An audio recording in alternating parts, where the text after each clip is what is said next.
Welcome to the Copper King Mine and Railroad. Today we're going to talk about the Highland Boy Smelter. So stay tuned.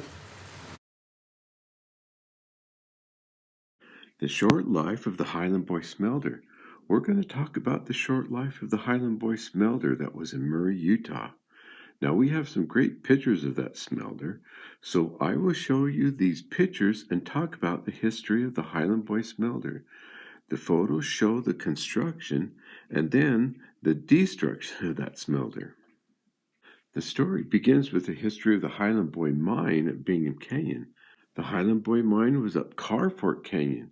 As you went up Bingham Canyon, the road forked right up to Carfork to Highland Boy, left up to Upper Bingham, later to be named Copperfield.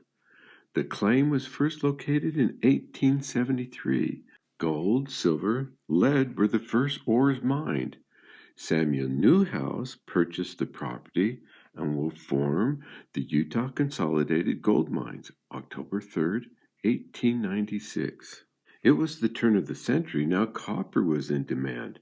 The Highland Boy Mine will be the first chief copper producer at Bingham. Newhouse will also start construction of a new large copper smelter in Murray. That's the Highland Boy Smelter. The Highland Boy Smelter was completed 1899 in Murray. It will be the first copper smelter in the state. Also in 1899, the Rockefellers of Standard Oil will purchase a controlling interest of the Highland Boy Mine, properties, and smelter for $6 million. It will become Utah Consolidated Mining Company. Early 1900, there were 5 smelters in the valley. These large smelters had little or no regard for recovery of flume or dust. Smelting sulfur-bearing lead and copper ores released into the atmosphere sulfur and arsenic emissions. They burned and poisoned the farmers' crops and stock around the smelters.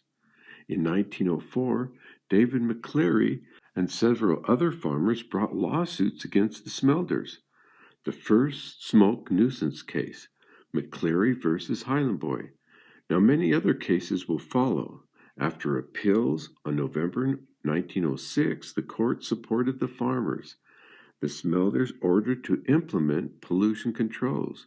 Now we had a video on those litigations, smoke farming. Utah Consolidated, or the Highland Boy Smelter, instead of executing pollution controls, they will move their whole operation west over the Ochre Mountains to Pine Valley.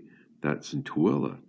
Construction started December 9th, 1908 on that new international smelter. To deliver ore to the new smelter, the Highland Boy Mines aerial tram will change direction, moving west over the mountain to the international smelter in Tooele. It will start production May 13, 1910. Highland Boy Smelter will terminate operations in Salt Lake Valley January 1st, 1908. Now this was 7 days before Judge Marshall's decree was to take effect. That was January 8, 1908. There was discrepancy in the location of the smelter, showing 3 different addresses. One address was pretty much confirmed by Norma and Calvin Adams, Facebook friends, when they told me that every time they dig in their backyard, they find a brick from the smelter. And guess what? They gave me one. So the area around Bullion Street, about 5600 South and 950 West. Here are some pictures I took around this area in May 2023, and then a Google map of that region. This older map is the only one I could find that showed the Highland Boy Smelter. An interesting note, when I was looking at the 1946 aerial views from Stephen Richardson, the slag dump of the old Highland Boy Smelter could be seen. Midvale's smelter was in the background.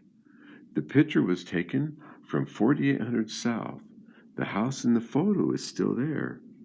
Now Wilbur H. Smith, whose hobby and passion was to find each of these smelter sites, says that the slag from the Highland Boy Smelter was used to side dress the 215 freeway, west of State Street.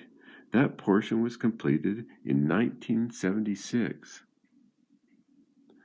So that's the short life of the Highland Boy Smelter, 1899 to 1908, only 9 years.